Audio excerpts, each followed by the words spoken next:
उजालामा साथ दिने त नि कति भेटिन्छन् तर अँधारामा साथ दिने पो साथ दिने हो त, हो कि होइन भन्नुहोस् त। धेरै मान्छेहरू ठुल्ठुला कुरा गर्छन्, जब मुसिबत पर्छ नि तब त्यसको मुखमा धरि हेर्दैनन्। मुखमा हेरे भने बोलाउँछ कि मलाई भने जै गरेर पर भाग्छन्। यो कुरो सही भने या गलत तपाईहरुले कमेन्ट बक्समा लेख्न नबिर्सिनु होला।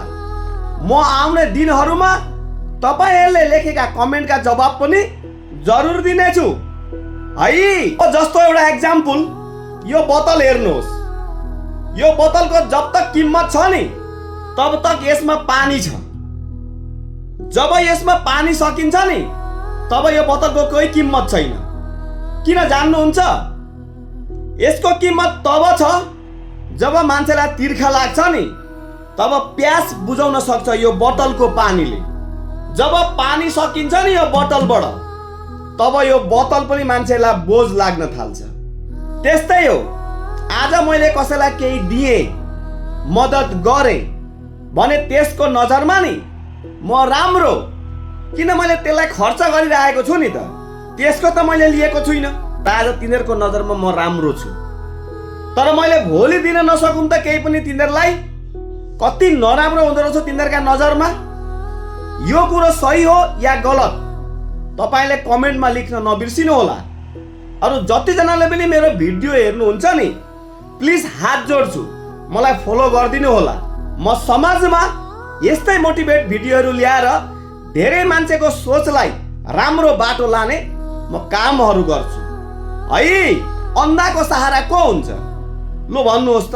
एउटा क्वेशन गर्छु, अन्धो छ एउटा, सबैभन्दा त्यसको सहारा को हुन्छ? लु भन्नुहोस् त, कमेन्ट गर्नुहोस् त, को हुन्छ त्यसको सहारा? जान्नुहुन्छ? जान्नुहुन्न भने म तपाईलाई स्पष्ट भिडियोको माध्यमबाट जानकारी गराउँछु।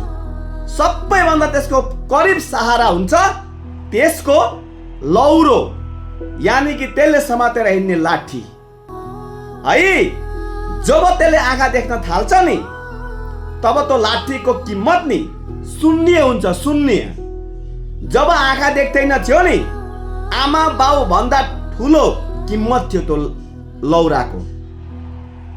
जब मान्छेको जरुरत पूरा हुन्छ नि तब मान्छेहरू आफ्नो स्वार्थमा काम गर्दै हिँड्छन् कि हिँड्दैनन्? तपाईको जरुरत पडुन्जेली तपाईलाई साथ दिन्छन्।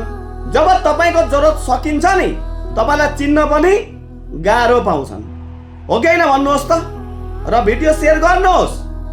यस्ता स्वार्थी मान्छेहरू भए भने नि हाम्रो समाज उन्नत भएर जाँदैन। र सबको साथ सबको विश्वासको लागि काम गर्नुहोस् है। मरेर के लानुहुन्छ? पुण्य कमाउनुहोस्, मान्छेहरूको भला गर्नुहोस् है।